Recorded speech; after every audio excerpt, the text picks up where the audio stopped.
A Single Man. This album was released in 1978. Elton took a year out in 77, disillusioned with the whole shebang of music business. This album does not contain any Bernie Taupin lyrics. Instead, Elton collaborated with Gary Osborne.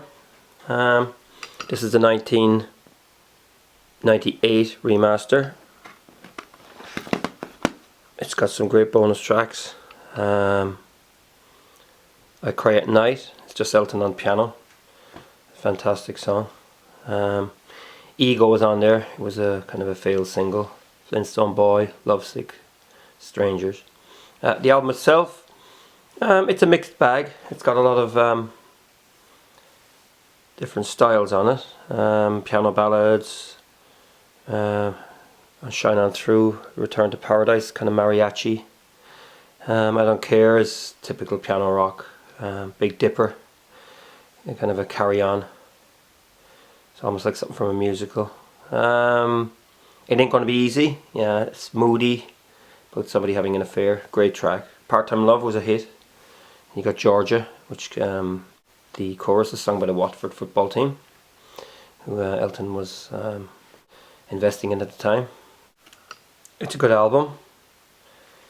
Here we see Elton driving a fancy sports car, and one that I go back to a lot. It's got a fresh modern sound to it for the time, and yeah, it's not a bad album at all, and pretty entertaining. 1979, the pinnacle of disco. But his album that year, Victim of Love, is cited as his worst album, worst thing he's actually done. It probably is. There's a collaboration on it with Peter Bellotte, and he worked with Giorgio Moroder, who brought us Donna Summer. So it's mainly Eurodisco. Johnny B. Good is on it. It's got a guitar solo by Steve Lukather from Toto. It's just Elton singing over pristine disco backing tracks. There's some okay bits on there. His vocal is good on it. Victim of Love is probably one of the better tracks, but again, this is really for hardcore fans, but it's not great. You might play it once every decade. This is the 2003 remaster. So yeah.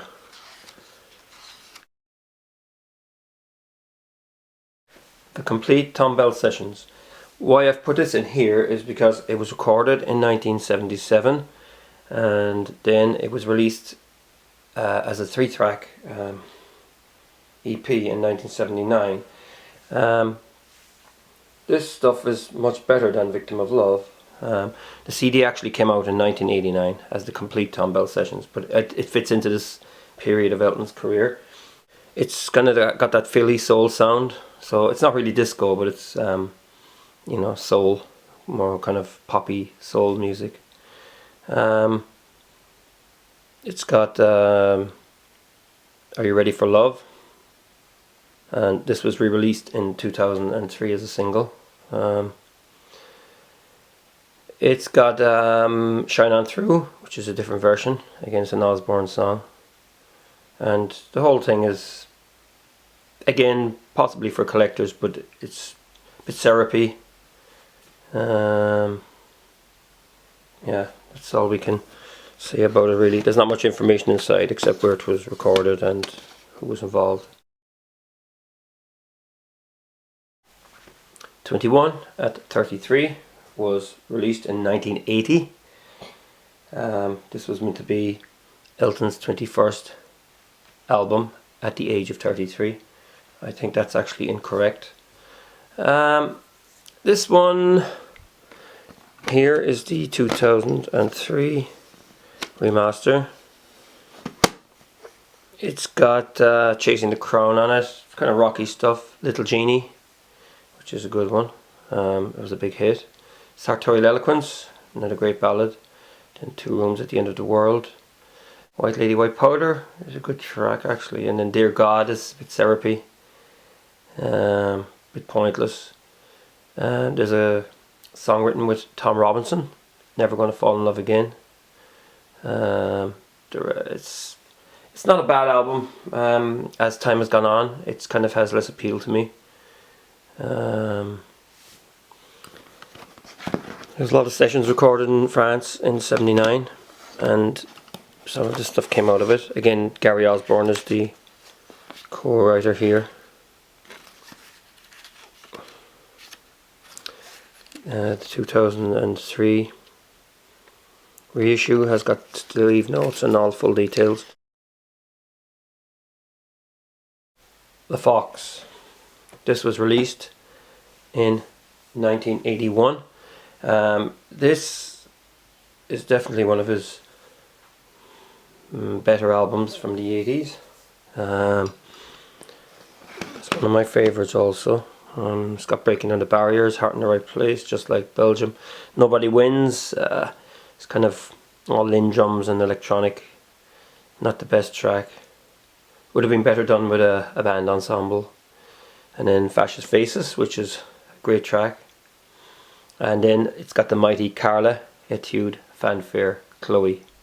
This harks back to mid-70s stuff like Tonight with the string arrangement. Absolutely beautiful piece of music. Then it's got ELTON's Song, which is another great piano vocal track. Yeah, the Fox is very enjoyable. I always listen to it from start to finish. Again, the 2003 remaster has all the info and details.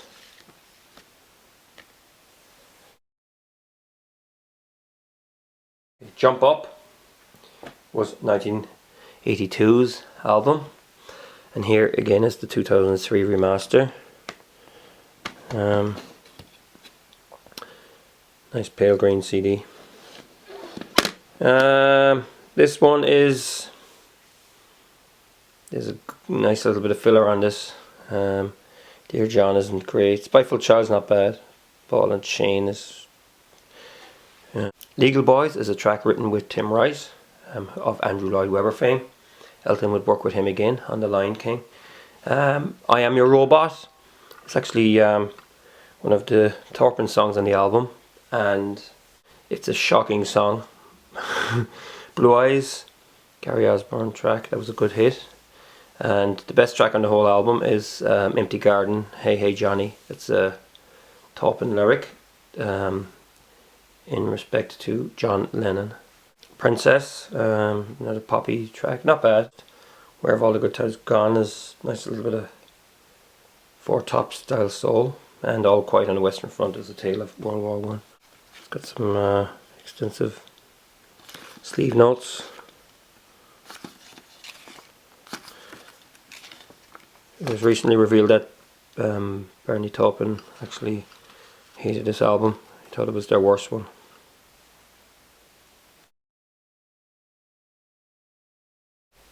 Too Low for Zero was Elton's comeback in 1983.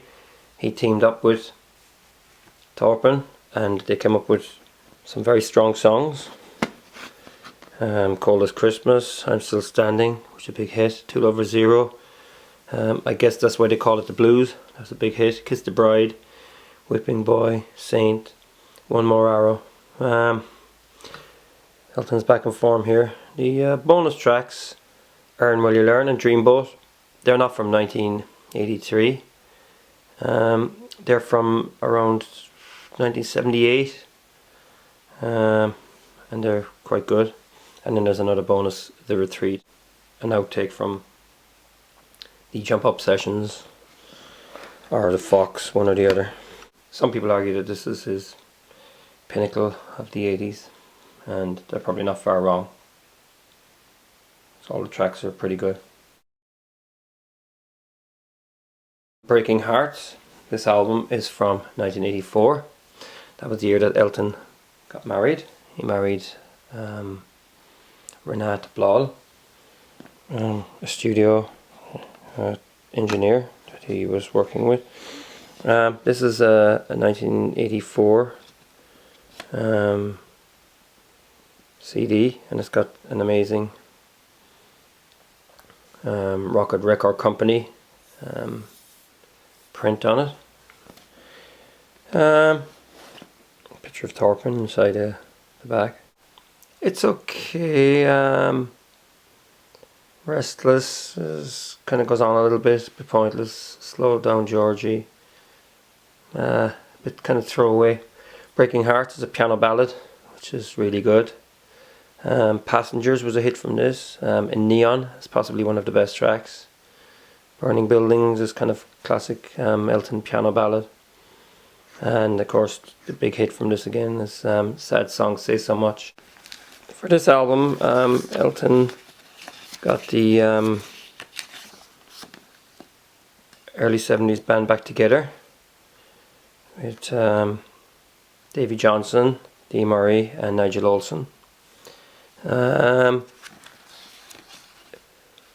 It kind of, maybe live the tracks were a bit better, but on the album they just sound a little bit, the fire isn't in them. But yeah, wouldn't be one of my favourites, but I still listen to it from time to time. Ice on Fire, this was released in 1985. I think this was Elton's first full digitally recorded album.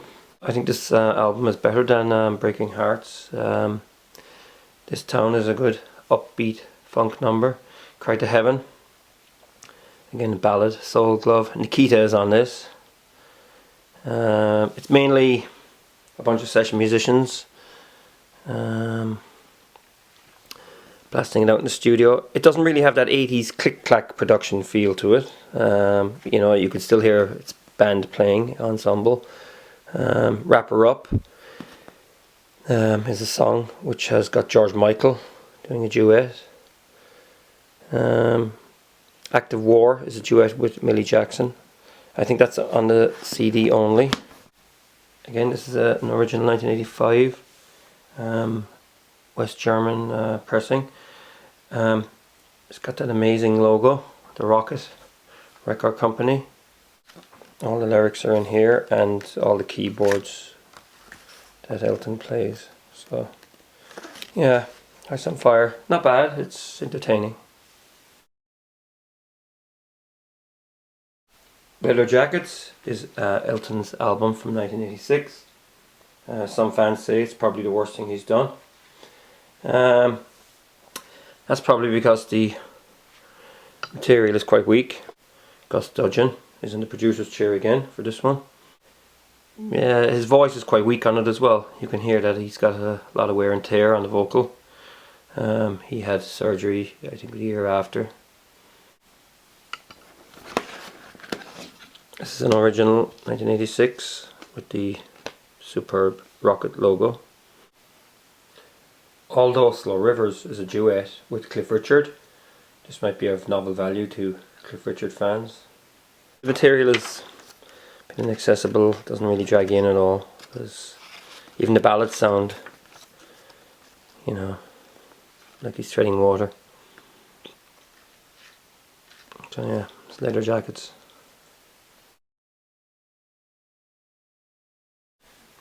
In late 1986, Elton went down under and recorded a series of concerts in Australia with the Melbourne Symphony Orchestra.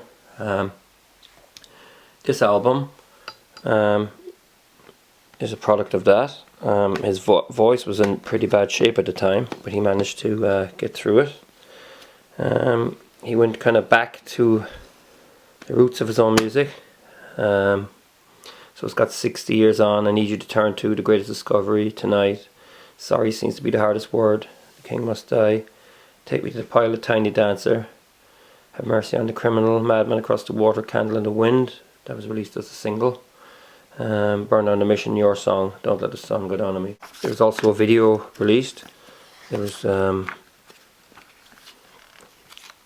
band part of the concert, but this is just the ELTON with the Melbourne Symphony Orchestra. This is the 1998 remaster, and a snapshot of that time in his career. Reg Strikes Back. This was released in 1988. The artwork and stuff depicts ELTON's wardrobe and the stuff he had collected over the years, which all went off to auction. Not when I go back to that often. I think the production at this stage is coming a little bit click-clack, synthetic. Word in Spanish is on there. Japanese hands. A hit from this was I Don't Want to Go On With You Like That. Yeah, it's a bit sterile sounding. Yeah, wouldn't be my favourite of the 80s at all by a long shot. Shots here in the lyrics. Yeah, not one of his best. A few okay things on it. I think again the production is what steers me away from it. Sleeping with the Past. This is from 1989. It's a kind of a concept in the way Bernie and ELTON kind of got together and wrote about their influences. This is from 1989, this CD. Material isn't bad. Songs are quite strong. A bit of a gospel feel. To Healing Hands, Club at the End of the Street. Sacrifice was released as a single in 89 and failed, and then it was released again in 1990 for charity, and it became a huge hit, and then ELTON was back on top. When I got it in 89, I played it a lot, but as time has gone by, again I think the production kind of steers me away from it a bit. It's just a bit sterile sounding, even though there is good songs in it. So yeah, that's Sleeping with the Past.